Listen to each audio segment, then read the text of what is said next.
في هذه الساعة المباركة هدية منا واصلة ورحمة منك نازلة وبركة شاملة نهديها ونقدمها إلى حضرة النبي محمد صلى الله عليه وسلم ثم إلى أرواحه وأزواجه وآله وتابعيهم وتابع التابعين وتابعيهم بإحسان إلى يوم الدين. اللهم اجعل ثوابا مثل ثواب ذلك مع مزيد برك وإحسانك إلى أرواح من اجتمعنا هاهنا بسببهم. أوصل اللهم ثواب ذلك منا إليهم واجعله نورا يسعى ويتلألأ بين أيديهم وضاعف اللهم رحمتك ورضوانك علينا وعليهم. اللهم اجعله فكاكا لهم من النار ونجاة لهم من النار وسترا لهم من النار وفداء لهم من النار. اللهم اغفر لهم وارحمهم وعافهم واعف عنهم. اللهم اغفر لهم وارحمهم وعافهم واعف عنهم. اللهم اغفر لهم وارحمهم وعافهم واعف عنهم. ثم ثوابا مثل ثواب ذلك إلى أرواح والدينا ومشايخنا ووالديهم ومشايخهم وجميع المسلمين والمسلمات من مشارق الأرض إلى مغاربها. اللهم اجعلها في صحائفنا وصحائف والدينا والسادات الحاضرين ووالديهم. عم الجميع بالرحمة والرضوان وأدخلنا وإياهم في فسيح الجنان. يا حنان يا منان يا بديع السماوات والأرض يا ذا الجلال والإكرام. اللهم انقلهم من ضيق القبر واللحود إلى جنتك جنات الخلود إلى ظل ممدود وماء مسكوب وفاكهة كثيرة لا مقطوعة ولا ممنوعة وفرش مرفوعة مع الذين أنعمت عليهم من النبيين والصديقين والشهداء والصالحين وحسن أولئك رفيقا. اللهم اصرف عنا الوباء والبلاء. اللهم اصرف عنا البلاء والوباء إنك على كل شيء قدير. اللهم اصرف عنا هذا البلاء وقنا شر الداء ونجنا من الطعن والطاعون والوباء. الطف بنا يا لطيف الطف بنا يا لطيف الطف بنا يا لطيف يا خبير إنك على كل شيء قدير. ربنا لا تزغ قلوبنا بعد إذ هديتنا وهب لنا من لدنك رحمة إنك أنت الوهاب. ربنا آتنا في الدنيا حسنة وفي الآخرة حسنة وقنا عذاب النار. وصلى الله على سيدنا محمد وعلى آله وصحبه وسلم والحمد لله رب العالمين. الفاتحة. بسم الله الرحمن الرحيم. الحمد لله رب العالمين الرحمن الرحيم مالك يوم الدين. إياك نعبد وإياك نستعين. اهدنا الصراط المستقيم صراط الذين أنعمت عليهم غير المغضوب عليهم ولا الضالين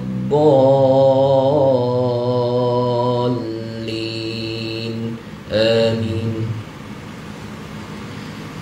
بسم الله الرحمن الرحيم. ربنا تقبل دعاءنا وقيامنا وركوعنا وسجودنا وتمم تقصيرنا يا الله يا كريم. دعواهم سبحانك اللهم وتحيتهم فيها سلام وآخر دعواهم ودعوانا عن الحمد لله رب العالمين. تقبل الله منكم منا ومنكم تقبل يا كريم.